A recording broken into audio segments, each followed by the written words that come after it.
Hai, perkenalkan saya Agustina Junanto Ulin. Di sini saya akan menjelaskan sedikit tentang analisa kualitatif senyawa obat paracetamol.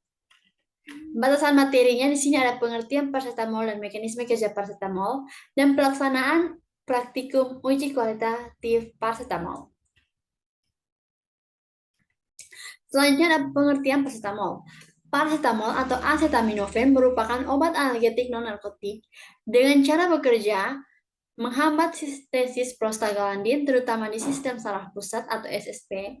Paracetamol mempunyai daya kerja analgetik dan antipiretik dengan sama dengan asetosal, meskipun secara kimia tidak berkaitan.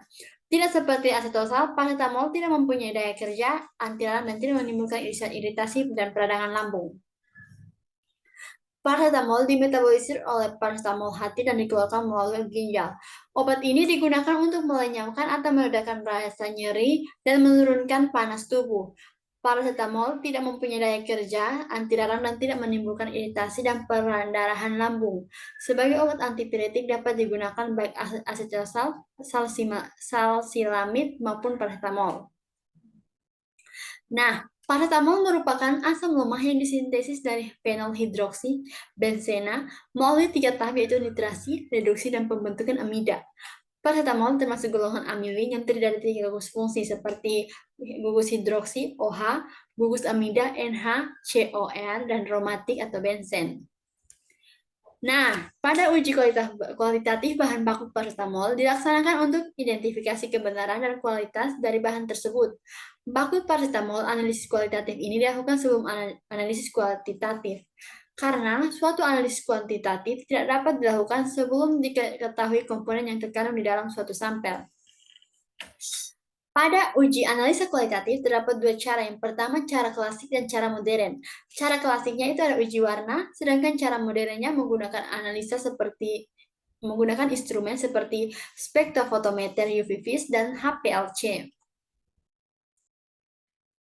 Nah, uji kelarutan berdasarkan Farmakope Indonesia edisi 4, paracetamol larut dalam 70 bagian air, 7 bagian etanol dan 13 bagian aseton, serta 14 bagian gliserol, 9 bagian propylenglikol dan larut dalam NaOH. Uji kelarutan ini dapat dilakukan dengan melarutkan 10 mg paracetamol dengan perbandingan mili dari pelarut. Uji warna pada senyawa paracetamol dapat dilakukan dengan meneteskan beberapa reaksi seperti FeCl3, K2Cr2O7, Lieberman, Nestler. Alat-alat yang digunakan pada praktikum kali ini seperti beker gelas, neraca analitik, melting point apparatus, penangas air, pipa kapiler, pipet tetes, plat tetes, rak tabung, reaksi, spatel, dan tabung reaksi. Bahannya ada seperti aseton, aquades, etanol, reaksi FeCl3, K2Cr2O7, Lieberman, NaOH, dan paracetamol. Cara kerjanya ada ya.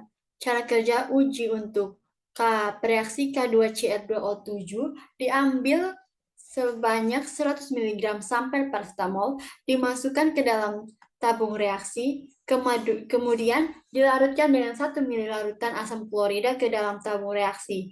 Tabung reaksi yang berisi sampel dan asam klorida kemudian dipanaskan di atas penangas air selama kurang lebih 3 menit. Setelah itu, tambahkan 10 ml aquades dan dinginkan sejenak. Setelah itu, tambahkan pereaksi kalium dikromat 0,2 molar sebanyak 0,5 ml ke dalam tabung reaksi dan amati perubahan warna yang terjadi.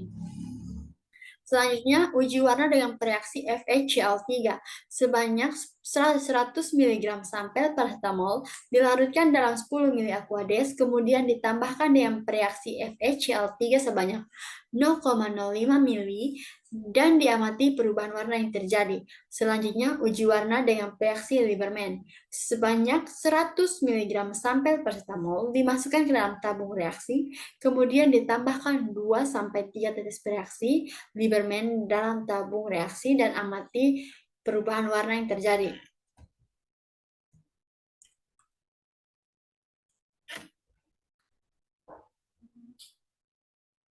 Nah, di sini ada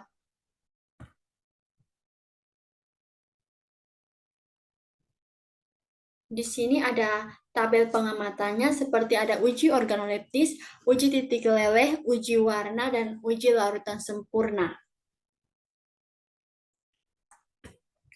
Terima kasih.